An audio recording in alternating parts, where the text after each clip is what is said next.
Assalamualaikum warahmatullahi wabarakatuh. Selamat pagi anak-anak kelas 10 IPA dan 10 IPS ya. Hari ini kita berjumpa lagi dalam pelajaran sejarah Indonesia. Sebelum saya mulai pelajaran hari ini ya, jangan lupa nanti setelah kalian menonton atau menyimak video pembelajaran sejarah hari ini, kalian harus absen di grup WA masing-masing ya, dengan menulis di kolom komentar di YouTube di bawah ini nama kalian sama kelas, kemudian kalian screenshot kirim ke grup WA kelas masing-masing. Jangan lupa, kemarin banyak yang masih lupa ya. Untuk pertemuan sejarah Indonesia pada hari ini kita akan membahas tentang materi sejarah atau unsur-unsur dalam sejarah. Di dalam unsur sejarah itu ada beberapa ya, unsurnya ada 3. Yang pertama adalah unsur manusia, yang kedua adalah unsur tempat, dan yang ketiga adalah unsur waktu. Saya ulangi, unsur dalam sejarah itu ada 3. Yang pertama adalah unsur manusia, yang kedua adalah unsur tempat, dan yang ketiga adalah unsur waktu. Kita bahas satu persatu ya unsur itu. Yang pertama adalah manusia. Mengapa manusia ini termasuk dalam unsur sejarah? Dikarenakan manusia ini adalah sebagai pelaku atau sebagai tokoh ya dalam sejarah. Contoh, Presiden Bung Karno pernah mendeklarasikan proklamasi kemerdekaan negara Indonesia pada tahun 1945.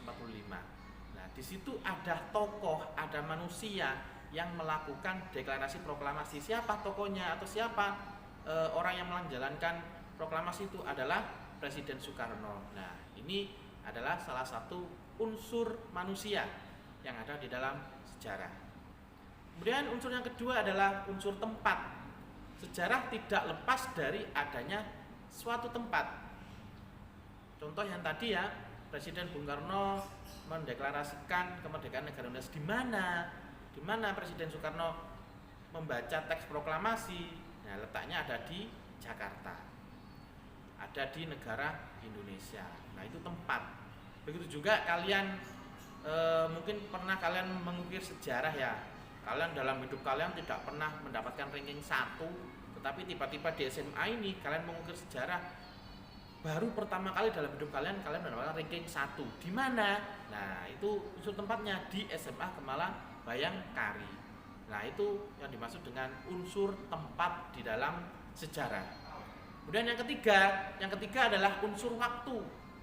Apa hubungan sejarah dengan waktu? Semua peristiwa yang ada di dalam sejarah itu pasti ada atau berhubungan dengan adanya waktu.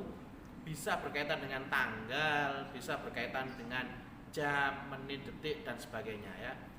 Tadi Presiden Soekarno mendeklarasikan proklamasi kemerdekaan Indonesia, ada tahunnya kan, ada waktunya kapan? Yaitu pada tahun 1945. Pada tanggal berapa? Pada tanggal 17 Agustus. Nah, itu maksudnya unsur sejarah berkaitan dengan waktu. Jadi unsur sejarah ada 3, saya ulangi, ada unsur manusia, ada unsur tempat, dan yang ketiga adalah ada unsur waktu.